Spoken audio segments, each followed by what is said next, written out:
Hey there, Philosophios here. This video is going to be on a build that I'm using to do split bounties on Torment 7. So this is the best way to farm bounty bag materials, split farm Torment 7. And there's an event this weekend, it's going to give double bags, so every bag you farm up, you get 2. It's going to be really good for bounties. You want to take advantage of this to get as much bounty materials as you want. So, with all that said, I figured it would be appropriate for me to share the build that I'm going to be using. It's basically just a version of the standard physical Natalya Torment build, a few shifts into movement speed, and, sacrificing some damage and survivability to pick up that mobility for bounty farming. So when you're doing Torment 7, you're split farming, you really don't need a lot of damage or survivability, you just need a lot of mobility. You need to be able to get to the bounty as quickly as possible to complete it. So, there's a little footage of a couple bounties here, and then I'm going to jump into the spec and talk about the skills and abilities. And you can use this build for doing regular rifts and stuff. It's just a little bit faster pace and lower difficulty build. So keep that in mind. It's not just a bounty build. You could do speed rifts at a low to average difficulty with this setup. However, I would change some things, and for some of those suggestions you can look in the description for the Diablo fans build. Now we can get into the spec and talk about the skills and abilities. Again, it's basically just a revised version of the old setup. We got the Dark Cloud, follows you around, Drifting Shadow for the movement speed, Action Shot. With the Donettas, this is going to trigger the Natalya 2-piece, get cooldown reduction from the Vault. Through the Donettas, you got the Bat here for the resources, punishment as well, and then Evasive Fire Focus for the generation. So the resources are very intense, you're going to be spending a ton of hatred, so you're going to want to have that hatred generation through those two abilities.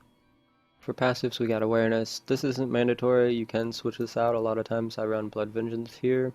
If you have a Hellfire passive, you can, pick up these and then Blood Vengeance on top, so you get these 4 and then Blood Vengeance.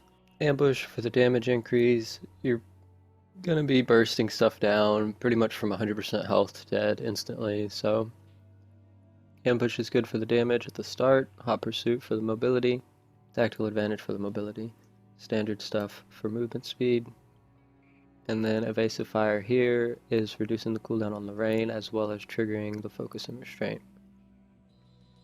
That's a spec.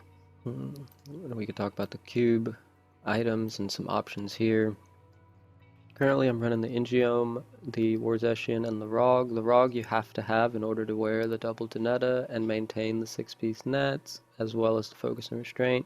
You have to use the Rog there. The other two are kind of flexible. I like the Warzeshian for the movement speed for doing bounties. A lot of times here I would run Hexing Pants. And then the weapon, Ingiome is more for rifting when you're killing elites regularly. When you're doing bounties, not getting incredible value here, but I still like to have it just because the occasional elite kill gives you that cooldown reduction. So other option here is Calamity. Not having the Calamity if you're lacking damage. You could cube the Calamity specifically for bounties because you're not really killing elites that often, but at the same time you don't really need the damage from the Calamity, so not really much going on there. But that's that. And now for the itemization and the stat priority. At the foundation, all you really need is your 6-piece nats, double Donetta, and then focus and restraint. In addition to that, some other key pieces are going to be the crashing rain, obviously. I'm using the homing pads here. It's really convenient when you're doing bounties and you maybe finish the event and you want to leave and there's some extra monsters. You don't have to worry about killing every little thing. Gives you a little bubble so you can teleport out just fine. Now, as far as the stat priority is concerned, it's pretty flexible. Really, the only important thing is that you get to the appropriate amount of cooldown reduction, which would be 46%, and that you have the right amount of attack speed, which is 1.88. But even this isn't crucially important for this setup. And the bracers, wraps of clarity for the toughness. You don't necessarily need this, but it's just so much toughness from one piece. There's like nothing else that you're really going to put in the slot to gain the value over that. So running the wraps and then the Warzeshian here. Alternatively, you could just wear the Warzeshian and then cube something else, but I mean, the only thing that you're looking at running would be hexing pants or gloves of worship or something like that. So I'm preferring this kind of a setup. Really nice for the mobility and quick killing on the bounties. Now for the legendary gems, pretty typical stuff. You got the Bane of the Powerful for the damage here.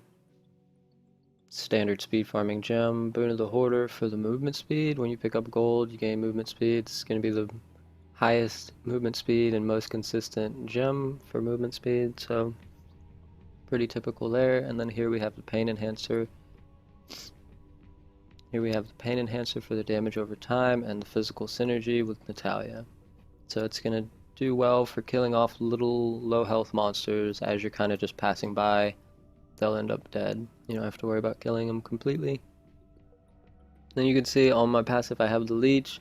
That's not really ideal. I'm just using this Hellfire mostly as a placeholder for now because it has the physical dual crit, which are what you want, but again, kind of a suboptimal neck to be honest. But anyways, just some decent Hellfire is going to be fine. Any useful Hellfire, the Leech. I mean, I should probably be using a different Hellfire, but it's not a big deal really. That one passive, like I mentioned, you would want it to be Blood Vengeance if anything. And then the Paragon points, pretty standard here, nothing too drastic. You could potentially go for maximum hatred because you are constantly using your hatred, but if you're using Blood Vengeance or something, you shouldn't really need the hatred. But you know, once you're high enough Paragon, split farming Torment 7, you don't really need the dexterity. It's not that important one way or another, so yeah, just kind of get your movement speed to 25 and then whatever dexterity. On the offense, typical stuff, you want your cooldown reduction to be at the appropriate amount, and then attack speed last, getting your crit modifiers first with the priority on crit chance. Defense, again, skip life regen, bottom to top, same stuff here. And then on the utility, resource reduction is the only one doing much here. The other ones are just kind of like whatever. So there you go, that's the setup. Like I said, I just wanted to make a quick little video talking about the build that I'm going to be using. I'm going to be using this a lot this weekend to be doing bounties. As I mentioned, they have the event this weekend for double bounty bags, so instead of the 2 that you normally get when you turn in a bonus bounty, you're going to get 4, which is pretty crazy.